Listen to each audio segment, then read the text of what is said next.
Je m'appelle Claire Dubois, médecin française de 31 ans, partie en mission humanitaire au Mali avec Médecins sans frontières. Ce que je vais vous raconter s'est passé pendant l'été 2023, dans un village isolé de la région de Gao, près de la frontière avec le Niger. J'ai découvert que certaines maladies tropicales ne sont pas causées par des virus ou des parasites, mais par des malédictions ancestrales qui se transmettent de génération en génération, et que les médecins français sont particulièrement vulnérables à ces contaminations spirituelles. Ma mission au Mali était motivée par un désir profond d'aider les populations les plus vulnérables. Après 6 ans d'exercice en France, j'avais ressenti le besoin de donner un sens plus profond à ma vocation médicale. Le poste à Gao était difficile, région instable, infrastructures limitées, mais des besoins médicaux immenses. Le village de Kidal Sud, où j'étais affecté, comptait environ 3000 habitants dispersés dans des cases traditionnelles autour d'un point d'eau vital. Notre clinique MSF était installée dans un ancien bâtiment colonial français datant des années 1920, une ironie de l'histoire qui me rappelait constamment les liens complexes entre la France et cette région. Mon équipe était composée de Mamadou Traoré, infirmier malien expérimenté qui parlait français, bambara et plusieurs dialectes locaux, et d'Aminata Keita, sage-femme traditionnelle qui faisait le pont entre médecine moderne et pratiques ancestrales. Dès mon arrivée, Aminata m'a mise en garde contre certaines maladies particulières de la région. Docteur Claire, m'a-t-elle dit en français teinté d'accent local, il y a des mots ici que vos médicaments ne peuvent pas guérir. Des afflictions qui viennent des ancêtres en colère, surtout contre les Français. Vous devez être très prudente avec certains patients. Cette mise en garde m'avait paru être de la superstition locale, compréhensible dans une région où les traditions animistes restaient fortes malgré l'islamisation. Mais dès ma première semaine, j'ai rencontré cas médicaux qui défiaient toute logique scientifique. Le premier patient troublant était Amadou Cissé, un homme de 45 ans qui présentait des symptômes impossibles, fièvre intermittente suivant exactement les phases lunaires, plaies qui s'ouvraient et se refermaient selon un pattern géométrique précis, et surtout, des visions récurrentes où il voyait des soldats français des années 1890 dans le village. Ces soldats me parlent en français, me disait Amadou. Ils me racontent leurs crimes contre mes arrière-grands-parents. Ils veulent que je transmette leur remords à une Française vivante. Ils disent que vous êtes venu pour les absoudre. Mes examens médicaux ne révélaient aucune cause organique à ces symptômes. Ses analyses sanguines c'était normal, ses radios ne montraient rien d'anormal, mais sa souffrance était réelle et s'aggravait de chaque fois qu'il me voyait. Paradoxalement, il insistait pour me parler uniquement en français, langue qu'il maîtrisait parfaitement sans l'avoir jamais apprise formellement. Le deuxième cas était encore plus perturbant. Fatoumata Sangaré, une femme de 38 ans, développait des éruptions cutanées qui formaient des mots en français colonial sur sa peau. Des phrases comme « pardon pour nos exactions » ou « nous regrettons nos erreurs » apparaissaient sur ses bras et son torse avant de disparaître. « Docteur », me disait-elle, « les esprits de vos ancêtres français utilisent ma peau pour vous écrire. Ils sont prisonniers ici depuis 100 ans et ils veulent rentrer en France. Vous devez les aider. » Mamadou m'a expliqué l'histoire locale qui pourrait expliquer ces phénomènes. Dans les années 1890 à 1920, les troupes coloniales françaises ont commis des atrocités dans cette région, m'a-t-il dit. Massacres, pillages, destruction de villages entiers. Selon nos traditions, les morts violentes créent de ces esprits errants qui ne trouvent pas le repos. Il m'a montré des sites autour du village où des événements traumatiques s'étaient déroulés, un puits où de familles entières avaient été jetées, un baobab où des résistants avaient été pendus, même les fondations de notre clinique qui était construite sur un ancien cimetière de victimes coloniales. Ces esprits français sont prisonniers ici par la culpabilité, continuait Mamadou. Ils ne peuvent pas se rentrer en France tant qu'ils n'ont pas obtenu le pardon des familles qu'ils ont détruites. Mais seul un Français vivant peut intercéder pour eux. Docteur Sarah Kim, coordinatrice MSF basée à Bamako, était sceptique quand je lui ai rapporté ces cas par radio. Claire, vous subissez probablement le stress culturel de votre première mission africaine, m'a-t-elle dit. Ces symptômes psychosomatiques sont courants chez les nouveaux expatriés. Mais les cas se multipliaient.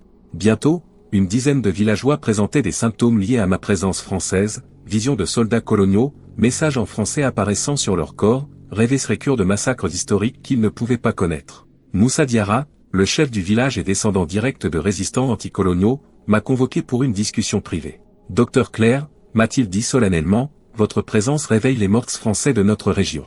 Ils reconnaissent en vous une compatriote et ils veulent utiliser votre corps pour tourner en France. Il m'a expliqué que selon les croyances locales, les esprits français errants avaient besoin d'un véhicule vivant de leur nationalité pour accomplir leur voyage de retour posthume. Ils vont essayer de vous posséder, m'a-t-il averti. Pas pour vous faire du mal, mais pour rentrer chez eux à travers vous. Cette nuit-là, j'ai eu ma première vision directe. Vers 3 heures du matin, ma case s'est remplie de silhouettes en uniforme militaire français d'époque. Une dizaine d'hommes en tenue coloniale, avec des visages marqués par la culpabilité et le remords. Ils parlaient tous en français du 19e siècle. Mademoiselle le médecin, m'a dit celui qui semblait être leur officier, nous sommes le lieutenant Dubois et sa section, mort ici en 1894 après avoir commis des crimes contre l'humanité. Nous voulons rentrer en France pour demander pardon à nos familles et révéler la vérité sur nos actions. Le lieutenant Dubois, même nom de famille que moi, m'a raconté l'histoire de son unité. Envoyés pour pacifier la région, ils avaient reçu des ordres de faire des exemples pour dissuader la résistance locale. Nous avons massacré des familles entières, m'a-t-il avoué. Femmes, enfants, anciens. Nous avons brûlé le village, empoisonné des puits, violé et torturé. Mais sa section avait été décimée par une embuscade organisée par les résistants locaux. Nous sommes morts dans la honte, m'a dit le lieutenant. Nos âmes sont prisonnières de cette terre que nous avons souillée. Seule une Française vivante peut nous ramener en France pour que nous puissions confesser nos crimes. Les autres soldats fantômes m'ont raconté leurs propres atrocités avec un détail qui me donnait la nausée.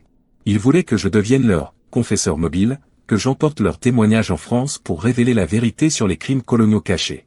Aminata m'a expliqué que ces manifestations étaient dangereuses pour ma santé mentale et physique. Les esprits français vont vous épuiser, m'a-t-elle dit. Ils ont tant de culpabilité à déverser. Votre esprit ne peut pas porter tout ce poids.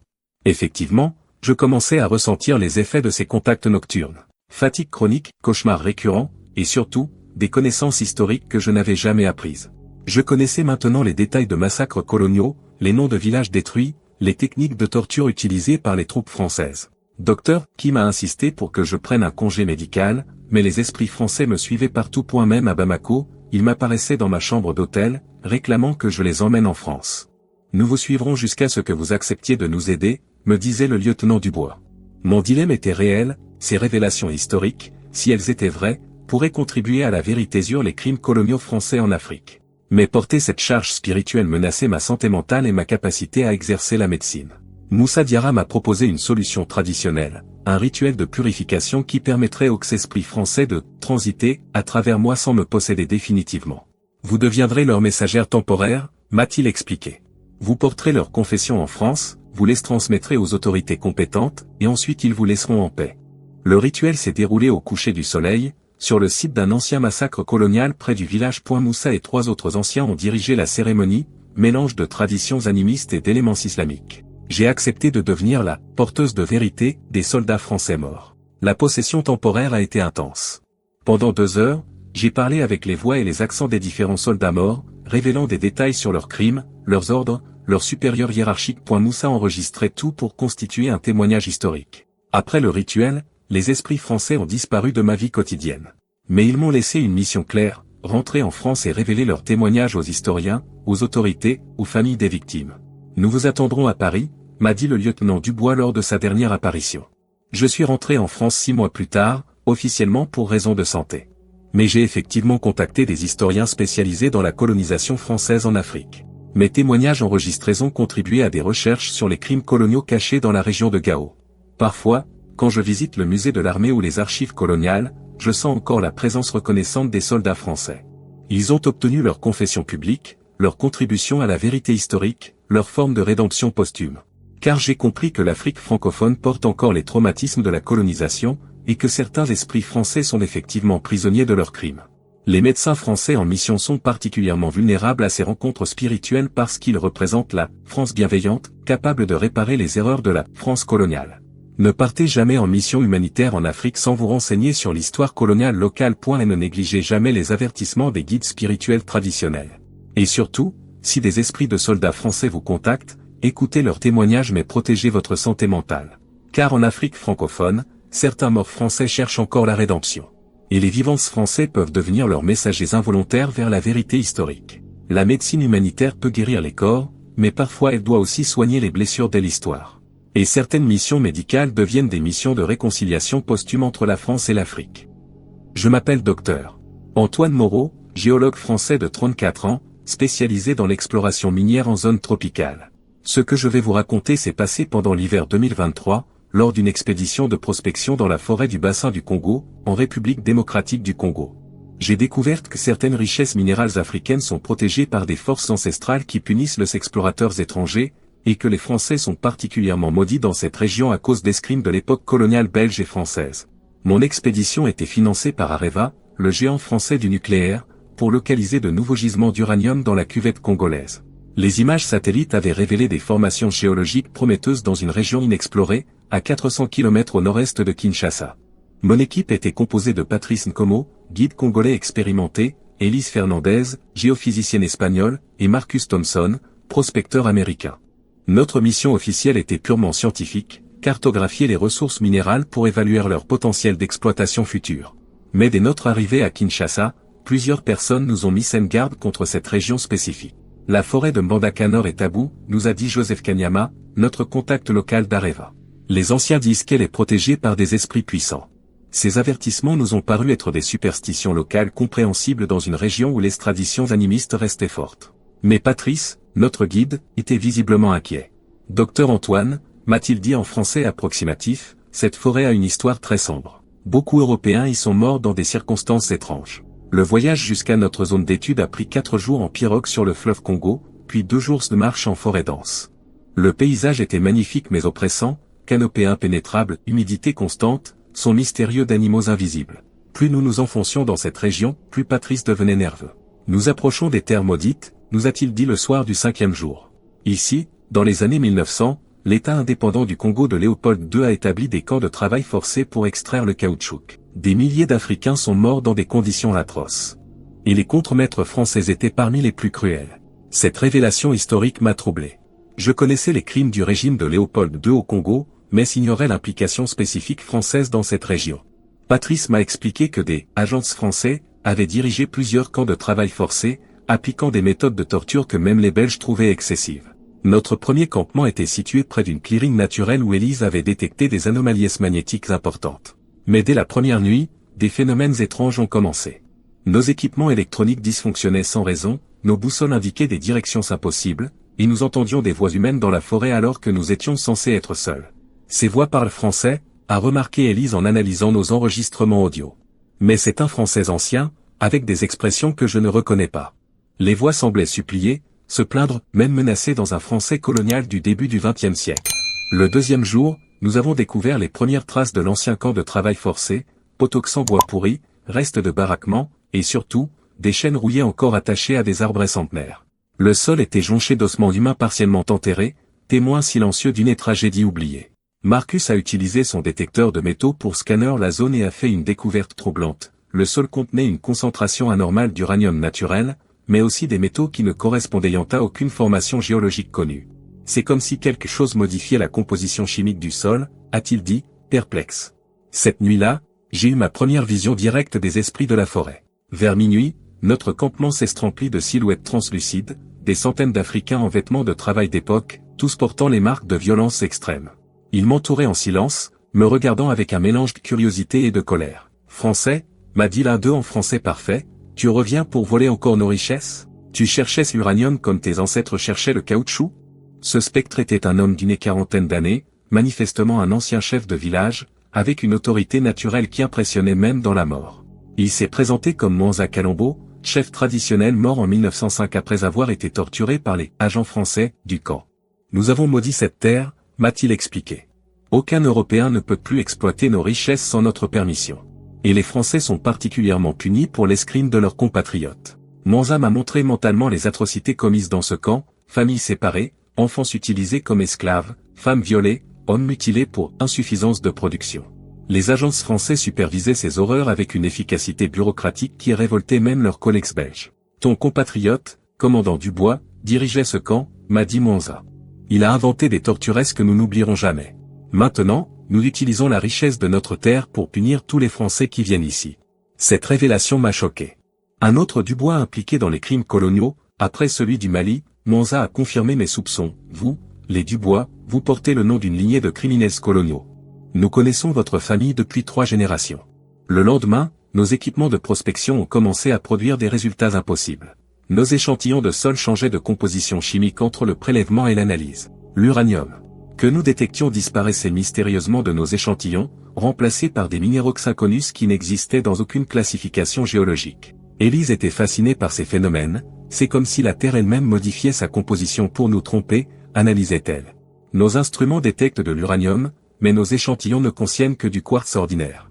Patrice m'a expliqué que cette malédiction minière était connue des populations locales. Depuis 1905, aucune exploitation minière européenne n'a réussi dans cette région, m'a-t-il dit. Les gisements disparaissent, les machines tombent en panne, les ouvriers tombent malades. Les esprits protègent leur terre. La troisième nuit, Monza est revenu avec une proposition, nous pouvons vous révéler les vrais gisements d'uranium, m'a-t-il dit. Mais en échange, vous devez porter témoignage des crimes français au Congo. Votre rapport de mission devra inclure l'histoire de ce camp et les noms des responsables. Cette proposition créait un dilemme éthique complexe. Révéler des crimes coloniaux français était important pour la vérité historique, mais instrumentaliser ma mission géologique à des fins politiques dépassait mon mandat professionnel. Monza m'a montré les véritables richesses cachées de la forêt, non seulement de l'uranium, mais aussi de diamants, de l'or, même des terres rares que nos détecteurs n'avaient pas identifiées. Ces richesses appartiennent à nos descendants, m'a-t-il dit. Pas aux corporations françaises qui veulent répéter l'histoire. Le quatrième jour, Marcus est tombé gravement malade avec des symptômes qui ne correspondaient à aucune maladie tropicale connue, fièvre intermittente, vision d'Africains morts, et surtout, incapacité totale à manipuler nos échantillons d'uranium. Dès qu'il touchait un échantillon radioactif, sa peau se couvrait de brûlures inexplicables. Les esprits punissent l'Américain parce qu'il travaille pour vous, m'a expliqué Patrice. Dans leur logique, tous les Blancs qui aident les Français à voler l'Afrique sont complices des crimes coloniaux. Élise, en tant qu'Espagnole, semblait épargnée par ces manifestations. L'Espagne n'a pas participé au pillage du Congo, a reconnu Monza lors d'une apparition. Elle peut rester et documenter nos révélations, mais les Français et leurs alliés américains doivent partir. La cinquième nuit a été décisive. Monza m'a emmené mentalement en voyage spirituel à travers l'histoire du camp de travail forcé. J'ai vécu les tortures, les massacres, les viols comme si j'y assistais. J'ai vu le commandant Dubois diriger personnellement des exécutions, innover dans la cruauté, traiter les Africains comme du bétail. Maintenant tu comprends pourquoi nous ne faisons plus confiance aux Français, m'a dit Monza. Votre pays nous a promis la mission civilisatrice, mais vous nous avez apporté l'enfer. Nous protégeons nos richesses pour que nos enfants ne subissent plus jamais ça. Le sixième jour, j'ai pris la décision de respecter la volonté des esprits. J'ai modifié mon rapport d'émission pour inclure un chapitre historique sur les crimes français au Congo, documenté avec les témoignages spirituels de Monza et les preuves archéologiques que nous avions trouvées. En échange, Monza m'a révélé l'emplacement exact des vrais gisements d'uranium, mais avec une condition, ces informations ne doivent jamais servir à une exploitation française, m'a-t-il dit. Vous pouvez les communiquer aux autorités congolaises pour qu'elles développent leurs propres capacités minières. Notre expédition s'est terminée officiellement par un échec de prospection, aucun gisement d'uranium exploitable trouvé dans la région. Mais j'ai transmis discrètement les vraies informations géologiques au gouvernement congolais, accompagné du témoignage historique sur les crimes français. Areva a classé ma mission comme unsuccessful, mais les autorités congolaises ont développé leurs propres capacités d'extraction dans cette région. Monza avait obtenu ce qu'il voulait, les richesses africaines exploitées par des Africains, pas par d'anciens colonisateurs. Je travaille maintenant pour des projets de coopération géologique sud-sud, aidant les pays africains à développer leurs propres expertises minières. Parfois, dans d'autres forêts africaines, je sens encore la présence bienveillante de Monza qui approuve cette approche plus équitable. Car j'ai compris que l'Afrique garde la mémoire de tous les crimes coloniaux, et que certaines richesses naturelles sont spirituellement protégées contre l'exploitation étrangère. Les géologues français doivent accepter que leur expertise serve la souveraineté africaine, pas les intérêts néocoloniaux. Ne partez jamais en prospection minière en Afrique sans connaître l'histoire coloniale locale. Ne négligez jamais les avertissements des populations sur les terres maudites. Et surtout, si des esprits ancestraux vous proposent un marché, réfléchissez aux implications éthiques avant d'accepter. Car en Afrique, certaines richesses naturelles restent protégées par ceux qui sont morts pour les défendre. Notez, les explorateurs français peuvent devenir les messagers involontaires de la justice historique entre l'Afrique et l'Europe. La géologie peut révéler les richesses de la Terre. Mais parfois, elle révèle aussi les crimes enterrés dès l'histoire coloniale. Je m'appelle Julien Moreau, agronome français de 32 ans, envoyé en Côte d'Ivoire pour moderniser une plantation de cacao familiale près d'Abidjan. Ce que je vais vous raconter s'est passé pendant l'été 2023, dans une concession agricole héritée de l'époque coloniale. J'ai découvert que certaines terres agricoles africaines portent encore les malédictions des esclaves qui y ont travaillé et sont morts, et que les descendants français des anciens propriétaires subissent des châtiments spirituels transmis de génération en génération. Ma mission en Côte d'Ivoire était motivée par un héritage familial complexe. Mon grand-père, Henri Moreau, avait possédé une plantation de cacao de 500 hectares près de Yamoussoukro de 1920 à 1960. Après l'indépendance, la propriété avait été rachetée par l'État ivoirien, mais récemment, dans le cadre de réformes économiques, elle était redevenue disponible pour des partenariats privés. La famille Moreau avait été contactée par le gouvernement ivoirien pour développer un projet pilote de plantation durable, combinant expertise française moderne et main-d'œuvre locale équitable. Mon père, qui avait hérité des titres de propriété historique, m'avait envoyé comme représentant familial pour évaluer cette opportunité. La plantation, Espoir Moreau, était située à 80 km au nord d'Abidjan, dans une région de forêt tropicale idéale pour la culture du cacao. Mais dès mon arrivée, j'y ressentis une atmosphère oppressante qui contrastait avec la beauté du paysage. Les cacaoyers centenaires semblaient porter le poids d'une histoire douloureuse. Mon guide local était Kofi Assoumou, fils d'un ancien ouvrier de la plantation coloniale, maintenant responsable de la coopérative agricole locale. Monsieur Julien, m'a-t-il dit dès notre première rencontre, votre grand-père n'était pas un mauvais homme, mais cette terre garde la mémoire de beaucoup de souffrances.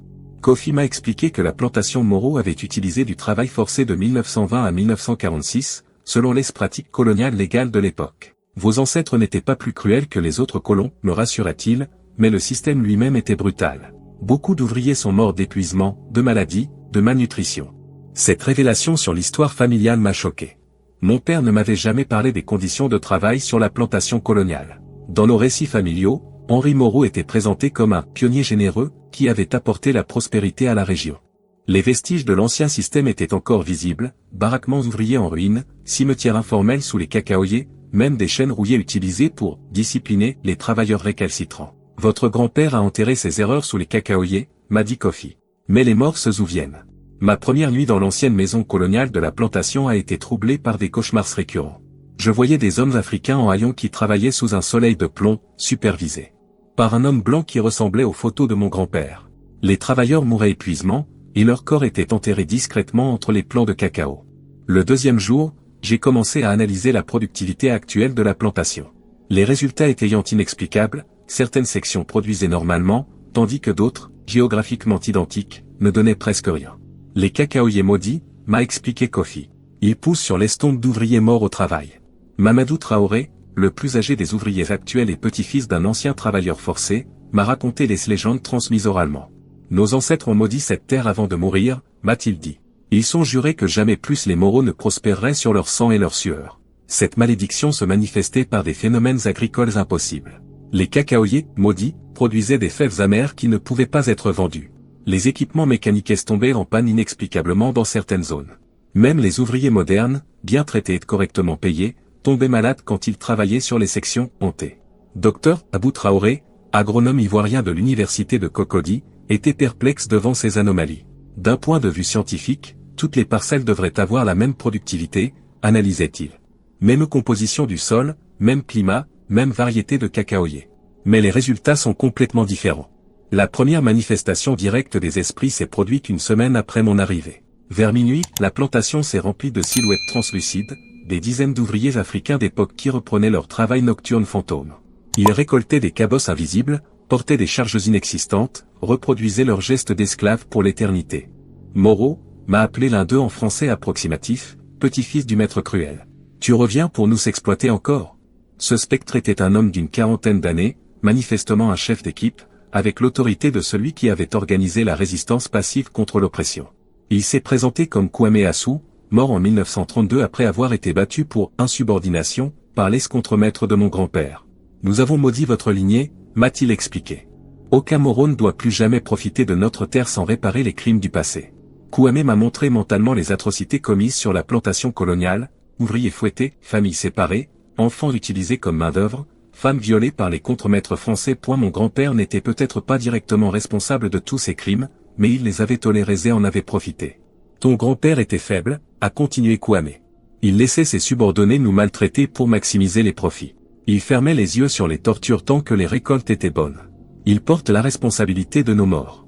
Les autres esprits présents étaient tous d'anciens ouvriers morts dans des conditions liées au travail forcé. Ils me racontaient leurs histoires individuelles, morts par épuisement, suicide par désespoir, exécution pour tentative de fuite, maladie due aux conditions insalubres. Nous réclamons justice, m'a dit Kwame. Pas vengeance, mais justice.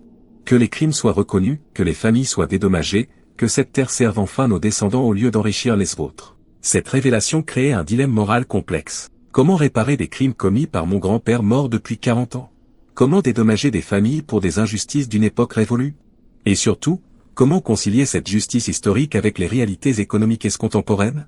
Kofi m'a proposé une solution inspirée des traditions ivoiriennes. Un rituel de réconciliation, où je reconnaîtrai officiellement les crimes familiaux et m'engagerai sur des réparations concrètes. Vos ancêtres ont une dette envers nos ancêtres, m'a-t-il expliqué. Cette dette peut être honorée par leurs descendants. Le rituel s'est déroulé dans la clairière où se trouvait le cimetière informel des ouvriers morts. Kofi, Mamadou, et 3 autres anciens ont dirigé la cérémonie, mélange de tradition akane et d'éléments chrétiens.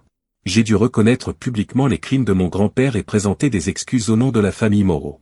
Au nom de Henri Moreau et de tous mes ancêtres, ai-je déclaré selon le protocole traditionnel, je reconnais les souffrances infligées à vos familles.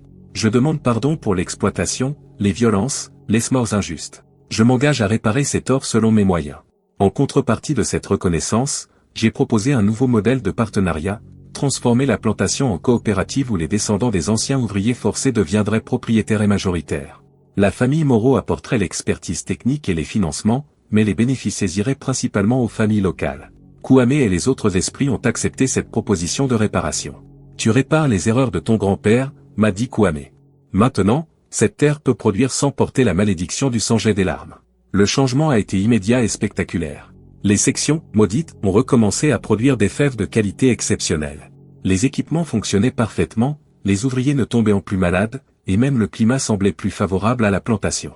Dr Traoré était stupéfait de cette transformation subite. En 30 ans d'agronomie, je n'ai jamais vu une amélioration si rapide et si complète, analysait-il. C'est comme si la terre elle-même avait décidé de collaborer.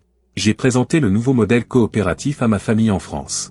Mon père était réticent à abandonner l'héritage familial, mais les résultats économiques l'ont convaincu. La coopérative Espoir Moreau est devenue l'une des plantations les plus productives de Côte d'Ivoire. Kofi est devenu le directeur général de la coopérative, Mamadou supervise la production, et moi je fournis l'assistance technique depuis la France. Les bénéfices permettent de financer des écoles, des dispensaires, des infrastructures pour toute la région. Parfois, quand je retourne en Côte d'Ivoire pour superviser les projets, je sens encore la présence bienveillante de Kwame et des autres esprits. Ils ont obtenu leur justice, la terre qu'ils ont arrosée de leur sueur profite maintenant à leurs descendants. Car j'ai compris que l'Afrique garde la mémoire de tous les crimes coloniaux, et que certaines terres restent maudites tant que justice n'est pas rendue. Les descendants français d'anciens colons peuvent choisir entre perpétuer l'exploitation ou contribuer à la réparation historique. Ne travaillez jamais sur des terres agricoles africaines sans connaître leur histoire coloniale. Ne négligez jamais les avertissements des populations locales sur les malédictions agricoles. Et surtout, si vous portez le nom d'anciens colons, assumez la responsabilité de réparer leurs crimes. Car en Afrique francophone, certaines terres attendent encore justice pour les crimes du passé. Et les descendants de colons peuvent devenir les artisans de la réconciliation entre l'Afrique et l'Europe. L'agriculture peut nourrir les peuples. Mais parfois, elle doit d'abord nourrir la justice historique pour que la terre accepte de produire à nouveau.